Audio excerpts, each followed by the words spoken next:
Nós vamos ler aqui a partir do versículo 1. Eu quero conversar com você nessa noite sobre uma vida empolgante. Diga para quem está perto de você: uma vida empolgante. Diga para uma outra pessoa: uma vida empolgante. Efésios capítulo 1. Vamos ler aqui a partir do versículo 1.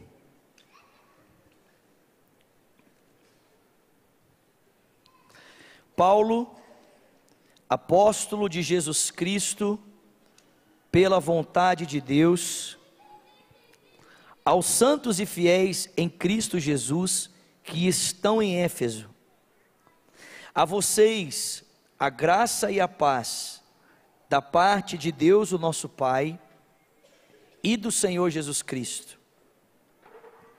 Bendito seja o Deus e Pai de nosso Senhor Jesus Cristo, que nos abençoou com todas as bênçãos espirituais nas regiões celestiais em Cristo. Porque Deus nos escolheu nele antes da criação do mundo, para sermos santos e irrepreensíveis em sua presença. Em amor, nos predestinou para sermos adotados como filhos, por meio de Jesus Cristo, conforme o bom propósito da sua vontade, para o louvor da sua gloriosa graça, a qual Ele nos deu gratuitamente no amado. Nele nós temos a redenção por meio do seu sangue, o perdão dos pecados, de acordo com as riquezas da graça de Deus, a qual Ele derramou sobre nós com toda a sabedoria e entendimento, e nos revelou o mistério da sua vontade, de acordo com o seu bom propósito, que Ele mesmo estabeleceu em Cristo, isto é, de fazer convergir em Cristo todas as coisas, celestiais ou terrenas, na dispensação da plenitude dos tempos. Nele fomos também escolhidos, tendo sido predestinados conforme o plano daquele que faz todas as coisas, segundo o propósito da sua vontade, a fim de que nós, os que primeiro esperamos em Cristo, sejamos para o louvor da sua glória. Quando vocês ouviram e creram na palavra da verdade, o evangelho que os salvou, vocês foram selados em Cristo com o Espírito Santo da promessa, que é a garantia da nossa herança, até a redenção daqueles que pertencem a Deus, para o louvor da sua glória. Amém? Pai Celestial, fala conosco nesse momento através da sua palavra. Nós te pedimos isso em o nome de Jesus. E quem crê, diga: o que é que te empolga, queridos? O que é que deixa você empolgado? Pergunta para quem está pertinho de você aí: o que é que te empolga, meu irmão? O que é que deixa você empolgado? Eu fiz essa pergunta lá no Paquetá, e a resposta que eu tive foi a seguinte: o que me empolga é o 5º dia útil, pastor. Quantos ficam empolgados com o 5º dia útil aqui? Diga glória a Deus. O que é que te empolga, irmão? Quem fica empolgado com o Cruzeiro aqui? Nossa, dá para ver a sua empolgação mesmo. Quem fica empolgado com o Galo aqui? Quem fica empolgado com o Corinthians? Eu!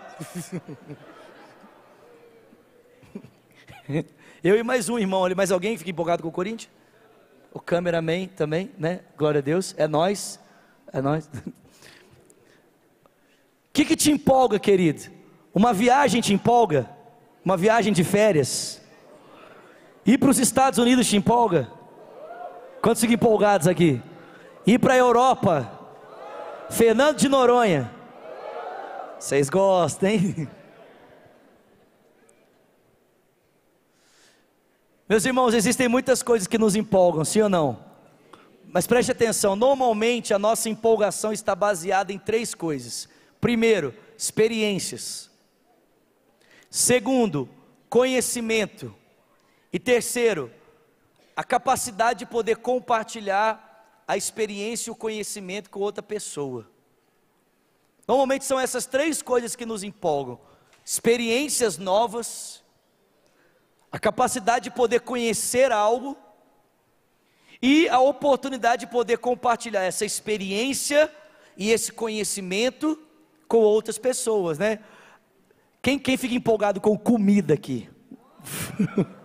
Nossa, os irmãos quase entraram no mistério ali, ó. Mas a gente vai num restaurante com uma comida boa, normalmente a gente fica muito empolgado, sim ou não? E volta para casa, ou vai no outro dia para o trabalho, encontra um amigo e fala assim: você não acredita, eu comi no lugar ontem, você tem que ir lá, é bom demais. Quem faz isso aqui? Irmãos, preste atenção. Esses 3 parâmetros estão aqui na experiência de Paulo. Eu não sei se você percebeu, mas esse aqui, irmãos, é o maior parágrafo do texto bíblico.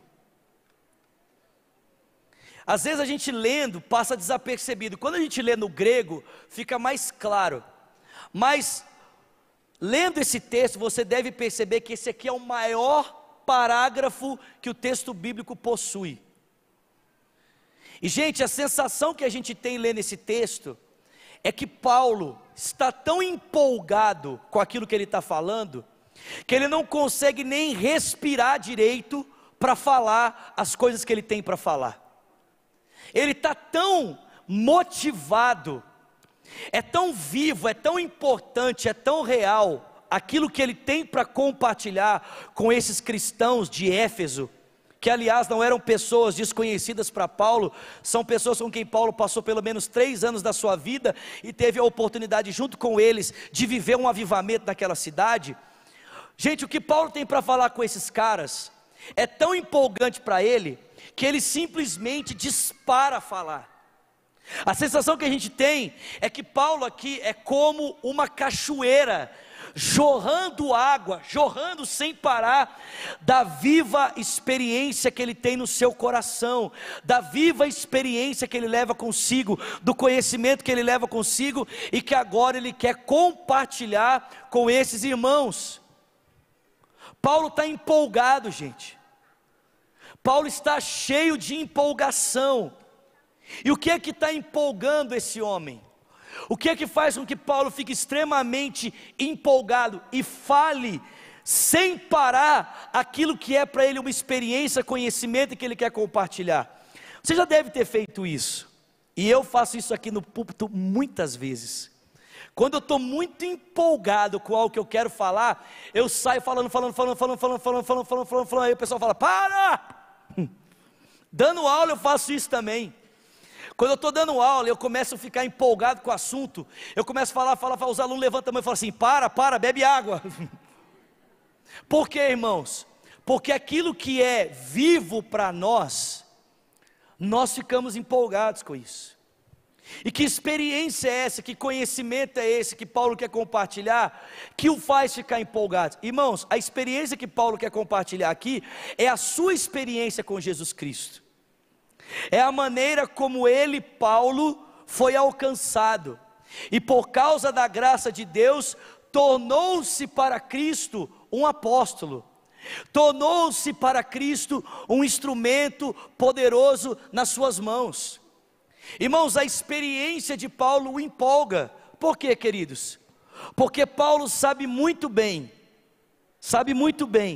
na sua própria experiência, que se dependesse dele para ser um cristão e para ser um apóstolo, isso nunca aconteceria. Paulo estava decidido, pelo contrário, a perseguir a igreja e, se possível, acabar com ela. Mas, irmãos, aquilo que era impossível para Paulo, tornou-se possível por causa da graça de Deus. Ele foi alcançado por Jesus Cristo. E perceba, Paulo deixa muito claro que não é por sua vontade que ele se torna apóstolo, mas ele se torna apóstolo pela vontade livre e soberana de Deus, que agora está atuando na sua vida, amém, meus irmãos? Paulo se torna apóstolo pela vontade de Cristo.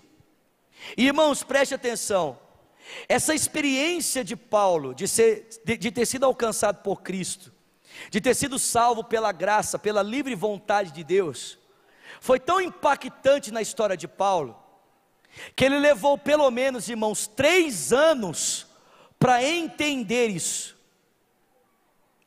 Paulo foi alcançado pela livre graça de Deus, Paulo foi alcançado pela livre vontade de Deus para se tornar apóstolo, não pelos seus méritos, não por nenhuma consideração.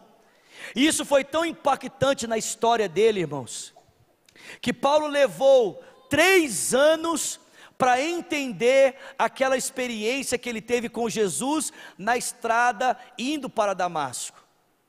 E preste atenção, queridos, é exatamente nesse processo que eu e você estamos, porque preste atenção, experimentar algo não significa necessariamente entender algo. Você pode ter sido alcançado por Cristo e está tendo a experiência de viver esse relacionamento com Deus o Pai, baseado na graça de Deus, mas isso não significa que você entende o que está acontecendo na sua vida. É necessário, irmãos, que a gente cresça não apenas nas experiências, mas que a gente também cresça no entendimento. Diga comigo, entendimento. Diga para quem está perto de você, entendimento. E queridos, porque Paulo, preste atenção, porque Paulo agora entende o que ele experimenta, ele pode compartilhar. Por que muitas vezes nós não conseguimos compartilhar a nossa fé? Por que muitas vezes nós não conseguimos compartilhar com outras pessoas o relacionamento que nós temos com Deus? Muito simples, quem não entende não compartilha. Você precisa experimentar e entender para que você possa compartilhar. Viver experiências não significa estar apto para compartilhar sem a falta do conhecimento. É necessário, irmãos, entender a dinâmica do relacionamento com Deus pela confiança em Jesus, para que a gente esteja apto para compartilhar isso com outras pessoas. Viver as experiências é muito bom, mas é necessário crescer no entendimento. E agora que Paulo tem a experiência com Cristo, e ele entende o que aconteceu com ele, ele olha para os Efésios e ele pode dizer: olha, o que aconteceu é que o Deus Trino, ele desde a fundação do mundo estava agindo para que pudesse me alcançar e para que pudesse me salvar. O que acontece é que o Deus Trino, Pai, Filho e Espírito Santo, estavam agindo antes da fundação do mundo, para que eles pudessem nos alcançar e pudessem nos salvar. Gente, a gente pode dividir essa porção aqui em 3 partes, e essas 3 partes terminam com a seguinte sentença: para o louvor da sua glória, para o louvor da sua glória, para o louvor da sua glória. Paulo vai descrever para nós aqui a obra do Pai, e ele vai terminar dizendo: o Pai faz isso para o louvor da sua glória, o Filho faz isso para o louvor da sua glória, o Espírito Santo age dessa forma para o louvor da sua glória. Nós precisamos entender aquilo que experimentamos, a fim de que estejamos aptos para compartilhar. Então, em primeiro lugar, vamos entender aqui o que é que o Pai fez por mim e por você, para que hoje nós vivêssemos essa experiência, estivéssemos vivendo essa experiência da dinâmica do relacionamento com Ele, por causa da confiança em Jesus Cristo. Volta aí para mim, volta comigo no texto, por favor. Olha o que Paulo diz: Deus nos escolheu nele, antes da criação do mundo, para sermos santos e irrepreensíveis em sua presença. Em amor Ele nos predestinou para sermos adotados como filhos, por meio de Jesus Cristo, conforme o bom propósito da sua vontade, para o louvor da sua gloriosa graça, a qual nos deu gratuitamente do amado. Então, primeiro lugar, olha o que Paulo está dizendo. O que é que eu entendi? Eu entendi que Deus o Pai nos escolheu para Ele, antes da fundação do mundo. Diga comigo, antes da fundação do mundo. Querido, preste atenção. Quando é que Deus me escolheu? Quando é que Deus te escolheu para Ele? Quando? Antes da fundação do mundo. Deus já estava nos conhecendo, Ele já nos conhecia, e já havia nos escolhido para Ele antes da fundação do mundo. O que que isso significa? Isso significa que Deus me escolheu e te escolheu, não a partir das nossas obras, que Deus me escolheu e te escolheu, não a partir dos nossos méritos, dos nossos feitos, das nossas qualidades, mas irmãos, Deus decidiu nos escolher quando nada disso ainda havia. Você não tinha acertado e não tinha errado, você nem tinha nascido, e nem vontade de buscar a Deus poderia existir em mim e em você, porque nós nem éramos um projeto.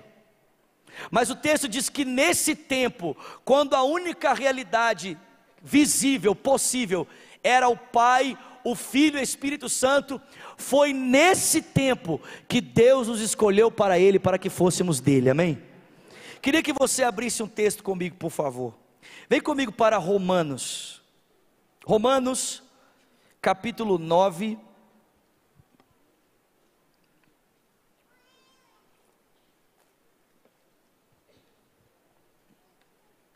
Romanos, capítulo 9, versículo de número 1.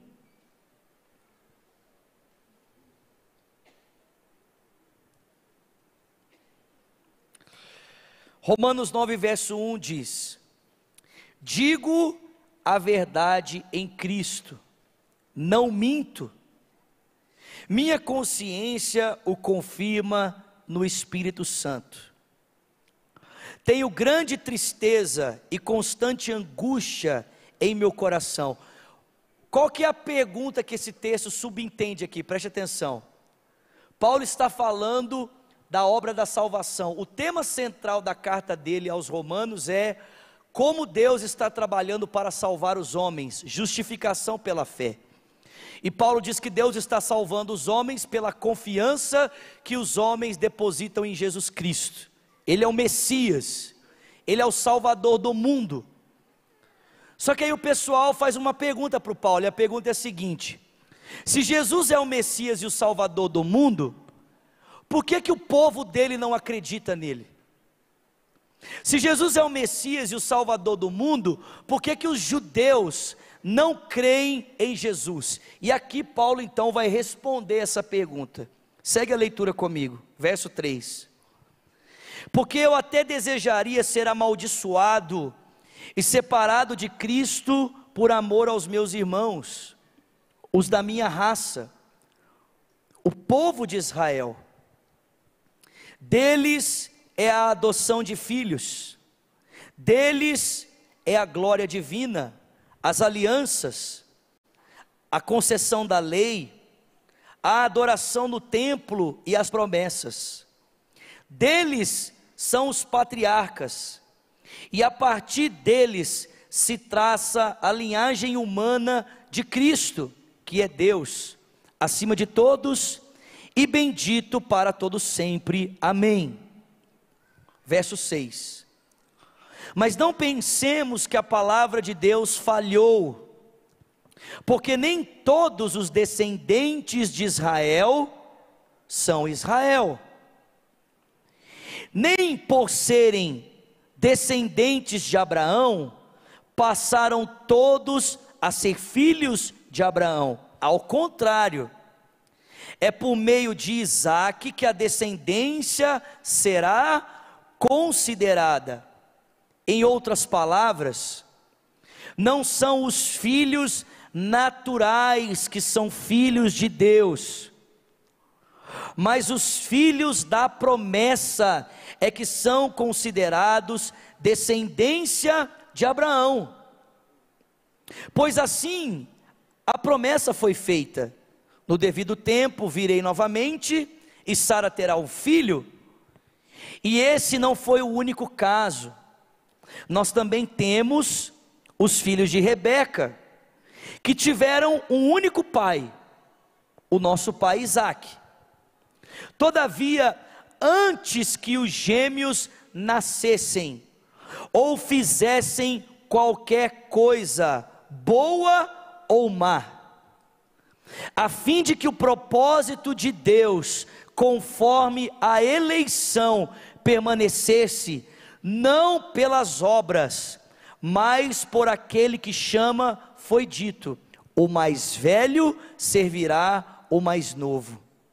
Como está escrito: amei a Jacó, mas rejeitei a Esaú. E então que diremos? Acaso Deus é injusto? De maneira nenhuma, pois é Ele quem disse a Moisés: terei misericórdia de quem eu quiser, terei misericórdia, e terei compaixão de quem eu quiser ter compaixão. Portanto, isso não depende do desejo ou do esforço, mas da misericórdia de Deus. Alguém pode dar um glória a Deus por isso? Irmãos, quantos filhos Abraão teve? Ele teve 8. Com Sara ele teve apenas 1. Posteriormente ele casou com uma outra mulher e teve mais filhos. E antes de Sara, ele teve um filho com a escrava chamada Agar. Só que, irmãos, preste atenção. Quem é o filho que Deus considera herdeiro da promessa? Aquele que Abraão gerou na sua força, ou aquele que o próprio Deus deu pelo poder do seu espírito?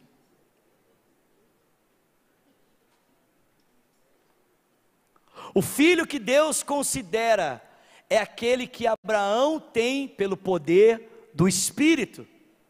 O texto diz que a mesma coisa, irmãos, acontece com o exemplo dos gêmeos. O texto diz que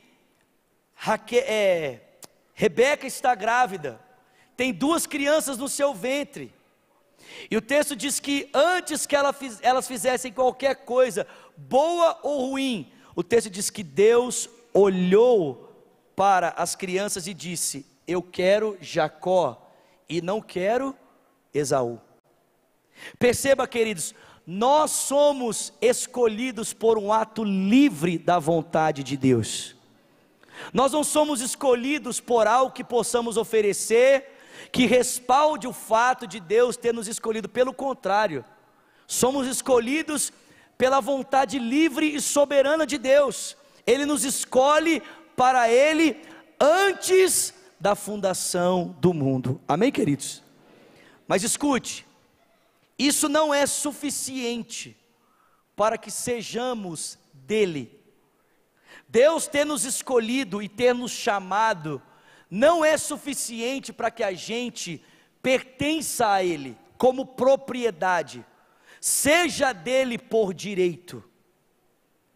Paulo vai dizer que para que essa escolha de Deus e esse chamado pudesse se cumprir em nós, o texto diz que o Filho de Deus teve que pagar um preço naquela cruz por mim e por você. Amém, queridos? O texto diz que Cristo Jesus se entregou para a redenção dos nossos pecados. Diga comigo, redenção. Gente, a palavra redenção que Paulo usa aqui era uma palavra tirada do mercado de escravos. Quando um dono de escravos ia até o mercado para comprar um escravo, o nome que se dava a essa transação era redenção. Quando o dono se apropriava de um escravo, o nome disso era redimir, redenção. É como se Paulo tivesse dito que Deus um dia desceu no mundo, no meio de um monte de escravos, e ele então começou a escolher os escravos que iam pertencer a ele. Deus começou a dizer: eu quero esse, eu quero esse, eu quero esse, eu quero aquele, eu quero aquele, eu quero aquele outro, eu quero aquele outro. Ele começou a escolher, amém, queridos? Só que, irmãos, para que Deus tivesse direito sobre os escravos que ele livremente escolheu, era necessário que um preço fosse pago.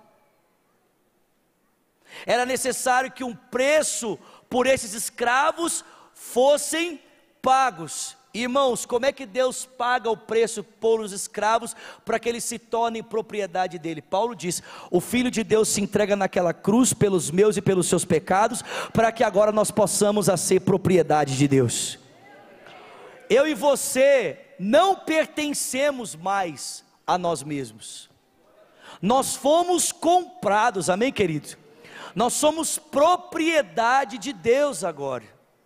Só que, irmãos, Deus nos compra para Ele, para que sejamos posse dEle, mas Ele não nos obriga a servi-lo.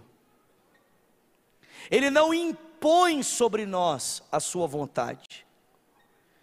Porque quando o patrão, quando o dono do escravo o amava muito, quando o dono do escravo se afeiçoava muito pelo seu escravo, pelo seu servo, esse patrão podia tomá-lo, levá-lo até a porta da cidade, junto com a sua família e os bens que ele adquiriu durante o período de serviço, e dizer para as autoridades daquela cidade, dizer para as pessoas: olha, esse escravo por todos esses anos me serviu por obrigação, ele estava cumprindo com os seus deveres, com a obrigação que pesava sobre ele, mas a partir de hoje eu estou dando a ele o direito de liberdade. A partir de hoje eu estou dando a ele o direito de construir algo para ele, e a família que ele adquiriu e os bens que ele adquiriu durante esse tempo trabalhando na minha casa, eu estou dando para ele como prova do meu amor. E o patrão então liberava o escravo. Só que, irmãos, esse escravo, ele podia decidir permanecer na casa, porque assim como o patrão amava o escravo também podia passar a amar o seu patrão. E quando o escravo amava o seu dono, e o dono o liberava, esse escravo dizia para as pessoas: olha, até aqui eu servi ele por obrigação, eu tinha uma responsabilidade para com ele, de servi-lo, porque ele me comprou, mas agora que ele me liberou, eu vou continuar servindo, não mais por obrigação, eu vou continuar servindo por amor.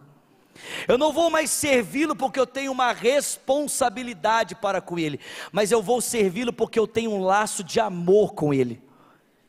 E esse escravo então furava a orelha na frente de todos, para que todos soubessem que esse escravo era o escravo de amor. Irmãos, nós somos esse tipo de pessoa. Nós somos pessoas que foram compradas por Deus, por meio do sangue de Cristo, amém? Mas, irmãos, Deus não nos obriga a servi-lo. Ele nos compra e Ele nos entrega liberdade. Ele nos entrega o direito de fazermos escolhas, mas aqueles que entendem a graça que o Pai compartilha e o sacrifício do Filho, eles furam a sua orelha e deixam de servir a Deus pela obrigação de tentar comprar o amor dele com as suas obras, para servi-lo como gratidão por todo o bem que eles experimentaram por causa da cruz. Irmãos, é isso que Deus espera de nós. É isso que o Paulo está dizendo.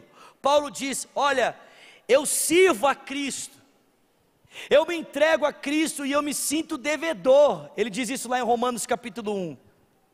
Mas quem é que Paulo se sente devendo? Paulo se sente devendo a Deus, como se Deus o tempo todo estivesse cobrando ele o preço que foi pago, e Paulo agora precisa se responsabilizar por esse preço. Não, irmãos. Paulo diz que ele se sente devedor das pessoas, porque a graça que ele experimentou foi tão intensa e profunda, que agora o desejo dele é que outros como ele também tenham a mesma experiência e conhecimento, para que possam desfrutar da graça de Deus. Amém, queridos? Paulo diz: eu tive uma experiência, eu fui alcançado por Jesus, e agora eu entendo que esse alcance, o próprio Paulo diz isso em Gálatas, esse alcance de Deus, essa escolha de Deus por mim se deu antes da fundação do mundo, como o próprio profeta Jeremias que diz, Deus dizendo para ele: olha Jeremias, antes que você nascesse, eu já tinha separado você como profeta para as nações. Paulo diz: eu fui escolhido antes, Deus já havia me separado e me chamado para Ele, e o seu Filho se entrega para que essa escolha e esse chamado se tornem realidade. Eu fui comprado por Deus, amém, meus irmãos? E ele termina esse texto dizendo para mim e para você, volte lá comigo para Efésios, por favor.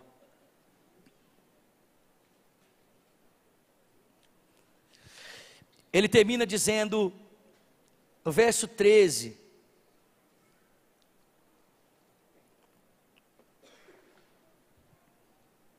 verso 13: quando vocês ouviram e creram na palavra da verdade, quando vocês ouviram e creram no Evangelho, na verdade que os salvou, vocês foram selados em Cristo, com o Espírito Santo da promessa, e Ele é a garantia da nossa herança, até que a obra da salvação se cumpra plenamente em nós, que pertencemos a Deus, para o louvor da sua glória, amém?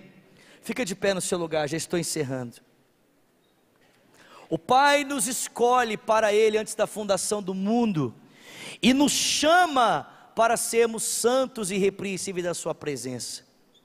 O Filho se entrega para comprar, para pagar o preço daqueles que o Pai escolheu, amém, queridos?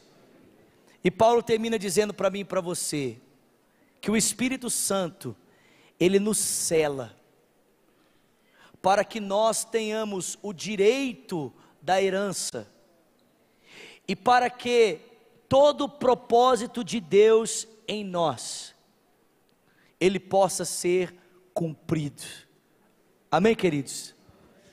Eu sei que o selo naquela época significava muitas coisas. Esses dias eu estava assistindo um seriado no Netflix, seriado novo, e um dos propósitos do selo, o seriado ilustra, o cara era um artesão responsável por confeccionar, fazer vasos, e ele tem o selo do seu Senhor, tem o carimbo do seu Senhor. Todos os vasos que são feitos, e eles se mostram perfeitos, sem qualquer rachadura, sem qualquer defeito, eles recebiam aquele carimbo. O carimbo deixava claro que o vaso era perfeito. Irmãos, preste atenção, uma das razões pelas quais o Espírito Santo vem como um selo, como um carimbo sobre nós, é para que eu e você, queridos, possamos experimentar a perfeição por meio da obra do Espírito, para que eu e você possamos experimentar da totalidade da graça de Deus por meio da obra do Espírito Santo. Selo também significava posse, direito, autoridade. Mas trazendo aqui para o nosso contexto, acho que aqui pelo menos alguma vez na sua vida você já deve ter mandado uma carta, e aí a carta precisa de remetente, de destinatário, o remetente é você, o destinatário, aonde você deseja que a carta chegue. Mas para que você tenha certeza de que a carta vai atingir o seu destino, é necessário que seja colocado sobre ela o que, queridos? Um selo. O selo é a garantia de que você terá a sua carta chegada no seu destino. Irmãos, por que você acha que Deus colocou sobre nós o seu Espírito Santo? Querido, você acha que Deus iria fazer um investimento em nós, queria correr o risco de ver esse investimento se perder? Querido, deixa eu dizer uma coisa para você: nenhuma gota do sangue de Cristo vai ser em vão. Por quê? Porque nós somos muito bons? Porque nós somos muito santos? Não, queridos, porque o Espírito de Deus vai garantir que o preço que foi pago se cumpra em mim e em você. O Espírito Santo, queridos, Ele vai nos conduzir até o nosso destino final. Eu sei que às vezes a gente tem a impressão de que não vai dar conta, de que não vai conseguir, de que está pesado demais, de que está difícil demais. Irmãos, o Espírito é o selo, o Espírito é a garantia. Qual que é a garantia de que a obra da salvação será completa? O quanto você vem na Lagoinha? O fato de você dar dízimo e oferta? É porque você ouve a minha pregação de domingo? Porque você está na célula do pastor Léo Estrela? Não, filho, a garantia é o Espírito que habita em você. O Espírito que habita em você é o que garante que você vai chegar até o fim. Percebe, irmãos? Paulo tem a experiência, ele é alcançado, ele entende a dinâmica da experiência, ele adquire conhecimento, e a experiência somada ao conhecimento o leva a compartilhar. Ele está escrevendo aos Efésios aquilo que ele experimentou e aquilo que ele entendeu. Uma vida empolgante é marcada por esses três fatos: experiência, conhecimento e compartilhar. Experiência, conhecimento e compartilhar. Para que você compartilhe é necessário somar a experiência, o entendimento.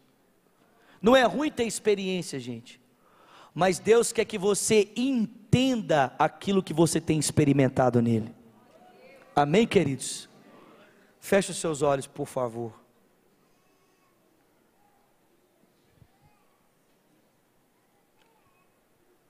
Só que é muito importante, irmãos, para nos livrar de um perigo que todos nós corremos, que é o perigo de nos tornarmos como aquele filho mais velho da parábola do filho pródigo em Lucas 15. De nos tornarmos tão duros com a falha dos nossos irmãos, porque nós nos achamos no direito pelo tanto de coisas que fazemos pelo nosso pai.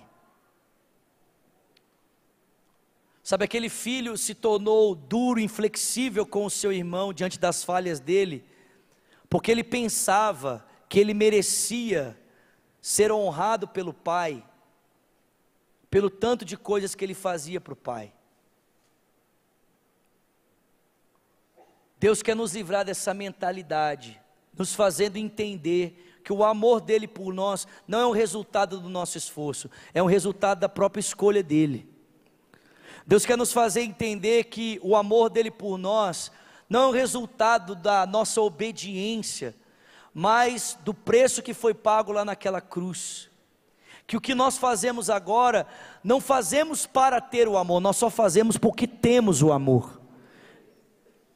Deus quer nos fazer entender que a garantia de que nós vamos chegar, não é o que nós fazemos, mas é o que o Espírito está fazendo em nós. E aí a gente para de bater no peito e se achar melhor do que os outros, pelo tanto de horas que nós oramos, pelo tanto de textos que nós oramos, e a gente começa a perceber que se nós temos isso, isso não tem nada a ver com os nossos méritos, mas com a ação do Espírito Santo em nós. Pai, nessa noite eu quero te pedir, eu sei que tem muita gente aqui, e muita gente também que nos acompanha, em casa, pela Rede Super, pelo Facebook, pelo YouTube, que tem tido experiência contigo, pessoas que foram salvas, pessoas que entraram em um relacionamento com o Senhor, mas que ainda não entendem o que isso significa. não entendem que foram escolhidos, não entendem o preço que foi pago, não entendem o selo do Espírito.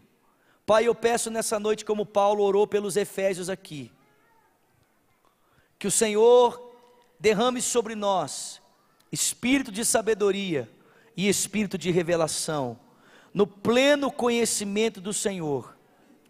Pai, eu oro para que os olhos do entendimento sejam abertos, para que nós possamos entender a expectativa da nossa vocação, para que nós possamos entender a riqueza da nossa herança nos santos, e para que possamos entender a sobreexcelente grandeza do seu poder sobre nós, os que cremos em Cristo, esse poder que o Senhor manifestou em Jesus Cristo, ao ressuscitá-lo dos mortos e o colocar na sua direita nos céus, acima de todo principado, potestade, poder, domínio e de todo nome que se possa mencionar, não só nesse século, mas também no vindouro.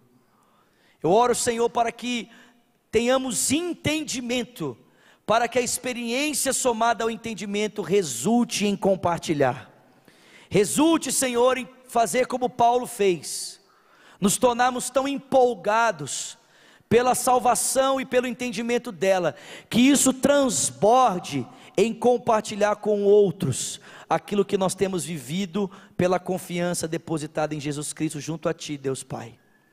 Nós te pedimos isso nessa noite, agradecidos em o nome de Jesus, amém. Fique ainda com seus olhos fechados, por favor. E eu gostaria de saber nessa noite, todos com os olhos fechados, se existe alguém aqui entre nós, que você ouviu o Evangelho hoje pela primeira vez ou pela segunda vez, e você tem percebido Deus te chamando, né?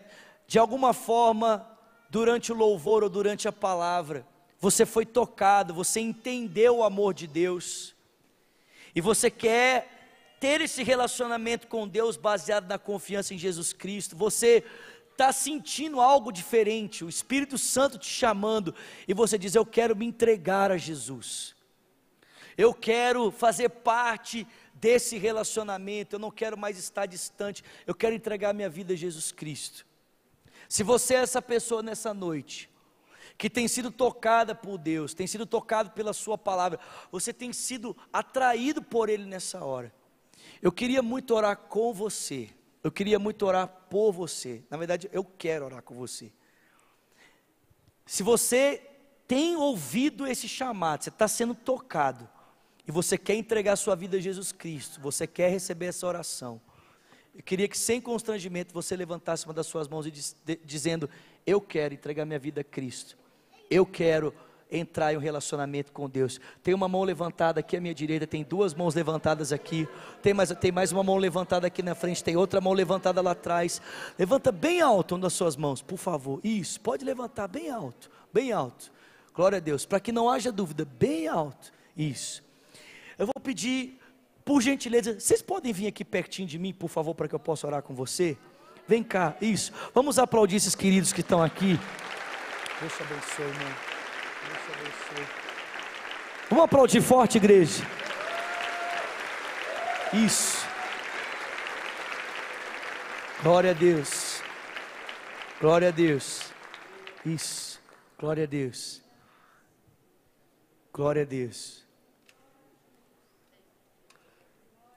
Deus é bom, amém, queridos? Aleluia. Isso, pode vir, isso, vamos aplaudir. Isso. Glória a Deus. Existe mais alguém nessa noite que quer entregar a sua vida? Você está sendo tocado por Deus, né? Ah, pastor, mas se Deus fala com a gente não consegue resistir. Não, a gente pode resistir por um tempo. É claro que Deus uma hora ou outra vai vencer você, amém? Como Ele fez com Paulo. O Paulo ficou resistindo, até que Jesus jogou ele no chão, amém? Uma hora Ele vai derrubar você, amém, querido? Mas se você vir hoje vai ser mais fácil. Amém, queridos? Existe mais alguém que quer entregar a sua vida a Cristo nessa noite? Levante uma das suas mãos, ou saia do seu lugar. Eu quero orar com você, eu quero orar por você. Tem mais alguém? Glória a Deus, glória a Deus. Pode vir, vem cá, isso. Tem mais uma pessoa aqui, vem cá. Vamos aplaudir o Senhor por essa vida.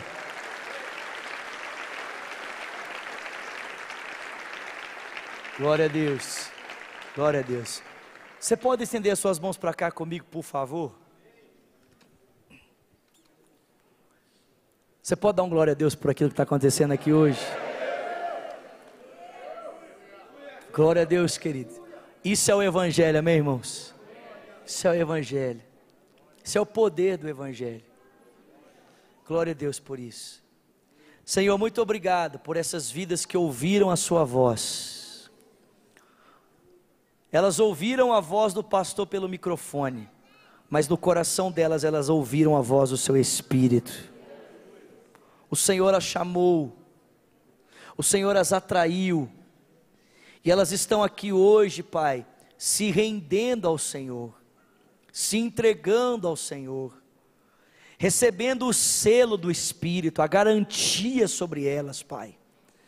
Nós oramos para que em nome de Jesus, juntos, Pai, nós possamos viver essa vida que o Senhor tem preparado para nós, que como família, Senhor, possamos caminhar, que como irmãos, Pai, nessa noite possamos nos comprometer em amá-los, servi-los, em ser apenas, ó Deus, um único corpo com eles, para o Teu louvor e para a Tua glória.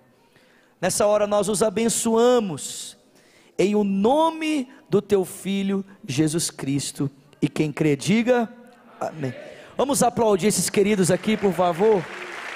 Glória a Deus, glória a Deus. Olha só, gente, eu queria pedir só mais 2 minutinhos da atenção de vocês. Tem uma equipe grande, vai ser bem rapidinho, é 2 minutos mesmo, tá? É bem rapidinho, para anotar o nome e telefone de vocês, se vocês permitirem, se vocês quiserem. Se não quiserem, a gente entende, né? Não vamos obrigá-los. Mas se vocês permitirem, a gente queria muito anotar o nome, o telefone, porque a gente quer ligar para vocês, ajudar vocês. Pode ser? É bem rapidinho. Tem uma sala aqui à minha esquerda, à sua direita, vocês vão ser direcionados para lá, vão ganhar um presente também, tá bom? E assim que terminar lá, se vocês quiserem voltar, eu vou estar por aqui, faço questão de orar com vocês novamente, se precisarem, tá bom? Então vamos aplaudi-lo enquanto ele sai, irmãos, por favor. Vamos aplaudir forte. Mais forte, queridos. Aplauda forte aí, meu irmão. Glória a Deus. Glória a Deus. Deixa eu orar com você. Que a graça do nosso Senhor Jesus Cristo, que o amor de Deus o Pai, a comunhão e o consolo que vem do Espírito, seja com o povo de Deus, que está aqui e também espalhado sobre toda a terra, desde agora e para sempre. Quem crê diga amém. Amém. Dá um abraço quem está pertinho de você aí, vai na graça, vai na paz. Como diz o pastor Márcio, vai viver a melhor semana da sua vida, amém? Deus te abençoe.